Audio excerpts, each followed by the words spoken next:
The Battle of Umbara gets mentioned a lot in this channel, and for good reason. For one thing, it was central to the best arc of Star Wars: The Clone Wars, but more importantly, it was one of the largest and most important battles of the entire war. As we all know, the Republic ended up winning the battle, but at high cost. The Republic's victory stood on the edge of a knife, and if just one thing had been off, odds are that it wouldn't have happened. In particular, what's most miraculous about the Battle of Umbara was the survival of the 501st Legion. In this video, we'll be dissecting why. As a little side note before we get into this, I just want to make clear how important the Battle of Umbara was, because it's not really common knowledge.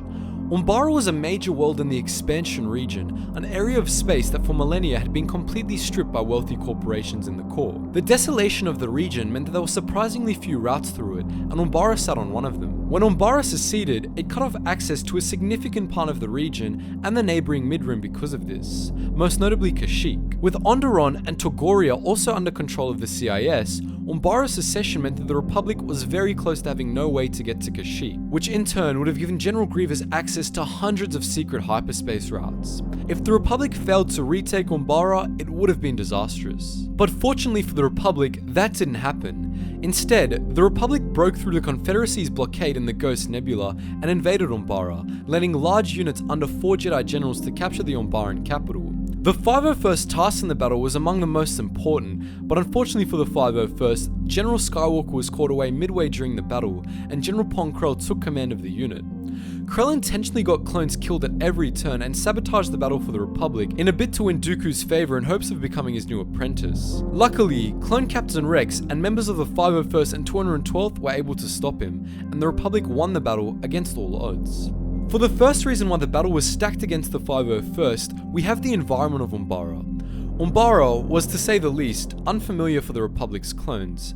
It was permanently in a state of twilight and was covered by thick, secretive jungles home to all sorts of unusual creatures. Clone troopers were trained for jungle combat, but as was also seen on Felucia, the training wasn't always able to prepare them for everything. Umbara's environment had them at a significant disadvantage before the battle even began. The Eternal Night of Umbara was perhaps the simplest problem that the 501st faced, but that didn't decrease how much of a problem it actually was. While clone helmets were equipped with night vision modes, there's always the threat of that technology failing or being eliminated entirely by EMP weapons.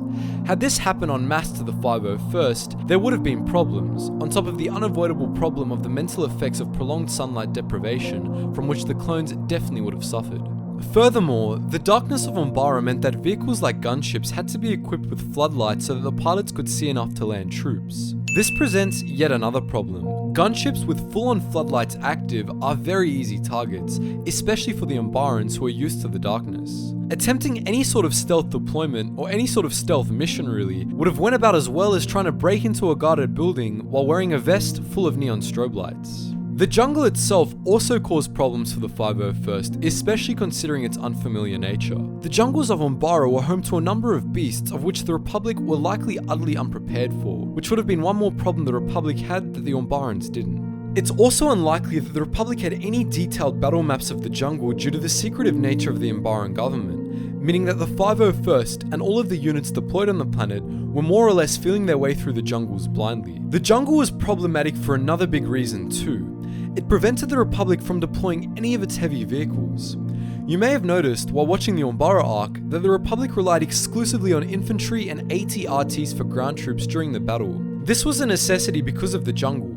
Heavy walkers and tanks like the AT-TE or even the HAV-WA-6 Juggernaut would have been completely unable to maneuver or even land. And even smaller vehicles like fighter tanks would have struggled, especially considering the unviable nature of the main road.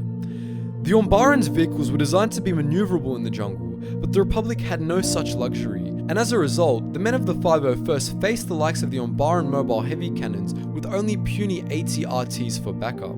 The Umbarans themselves, of course, were another major problem for the Republic. They knew their planet much better than the Republic did, they were frantically loyal, and their technology was decades ahead of the tech used by their enemies. They were well prepared for a ground assault even if their space forces weren't fully prepared to withstand the Republic Navy, and it's a miracle that the 501st didn't have as many problems from them as they easily could have.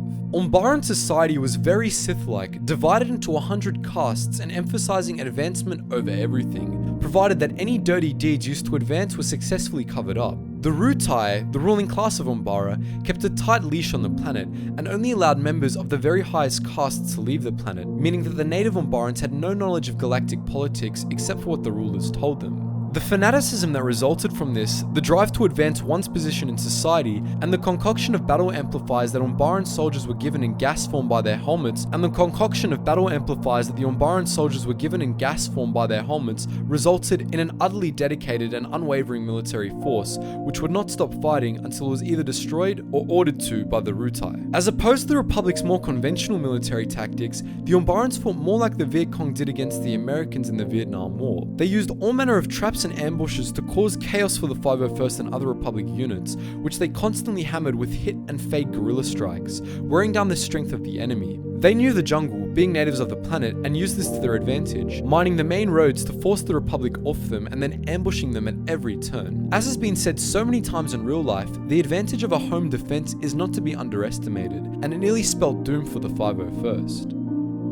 Furthermore, the Umbarans had superior technology to the Republic, which the Empire later adopted some of. Their blaster weapons were more precise and fired high-quality bolts, while their vehicles instead used electromagnetic plasma weapons, which were capable of shredding enemy vehicles and squads of clone troopers. Furthermore, these vehicles were adapted to the jungle and some were even shielded, which compounded the problems caused by the Republic's lack of heavy vehicles on the world. The Umbarans had hover tanks capable of rapidly firing gunship-destroying shots, melee creep droids capable of sneaking through enemy lines and wreaking havoc, crawler tanks that could only be destroyed by rocket launchers, and massive mobile heavy cannons, against which infantry and light walkers could do literally nothing except call in air support. The Republic didn't just have inferior technology on Umbara, they had vastly inferior technology on Umbara. Of course, all of this isn't even mentioning the elephant in the room here, General Pong Krell. The last thing the 501st Legion wanted in the Battle of Umbara was a traitor of a general, but as it turns out, that's exactly what they got. Krell's vicious bids to kill clones and sabotage the Republic's efforts to win the battle decimated the 501st,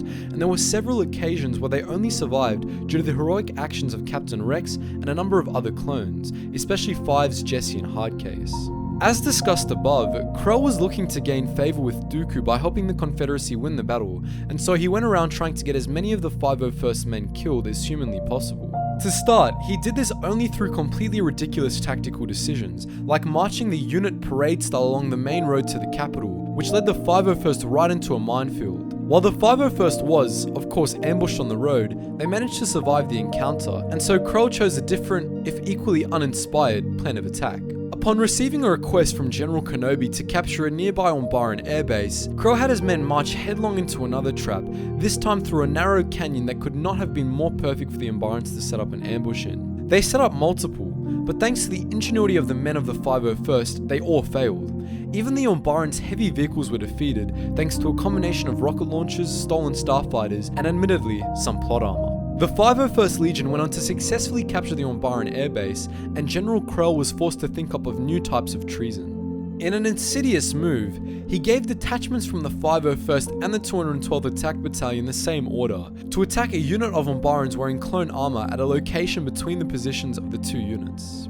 The resultant case of friendly fire killed many clones needlessly and revealed that Krell was a traitor beyond the shadow of a doubt. The 501st survived it, however, and together with the 212th, they decided to do something about it. When the clones confronted Krell, a skirmish broke out, one that the members of the 501st that participated were lucky to have survived. Krell, a master of the Force and of lightsaber combat, fled to the jungle and lured the clones after him, where he used tactics similar to those used by the Umbarans to slaughter all the clones that attacked him. Were it not for the ingenuity of Tup, many clones would have died trying to subdue Krell, something that they might not have succeeded in. The 501st was exceedingly lucky that the Umbarans were focused on defending their capital from General Kenobi and the 212th to play any sort of major role in the skirmish. Ultimately, the odds were stacked against the 501st Legion on Umbara and against the Republic as a whole. But the 501st survived the battle and won the battle, all because of one simple thing: clone ingenuity. As we've mentioned many times above, the actions of Rex, Fives, Jesse, Hardcase, and so many other clones were what allowed the 501st Legion to overcome the obstacles that it faced, and ultimately emerge victorious in the Battle of Umbara. When everything seemed lost, the clones never gave up, and because of the sheer willpower of the men of the 501st Legion, they changed galactic history. For better or for worse is up to you. So that's why the 501st Legion's survival in the Battle of Umbara was nothing short of a miracle. But what do you think? Did we miss anything? More importantly, do you think that any other clone unit could have faced these obstacles and survived? Feel free to post your thoughts in the comment section below. We've got a lot of cheap tiers, and supporting me really helps out with the quality and quantity of videos produced. We also do have several benefits if you do decide to donate, including secret access to a behind the scenes Discord where you can see all the magic happen and everybody who helps make it happen. Also, we have our Geetsly's gaming network, Clone Wars roleplay, Imperial roleplay, Halo roleplay, and plenty of custom maps coming out very soon. And we also have our Geetsly's gaming network Roblox, which is a fun casual RP where you can just roam around our Coruscant map and choose from a lot of clone morphs and just chill out, have some fun. So I hope you check those out. All links are in the description below. And as always, thank you for watching, and I hope to see you in the next video.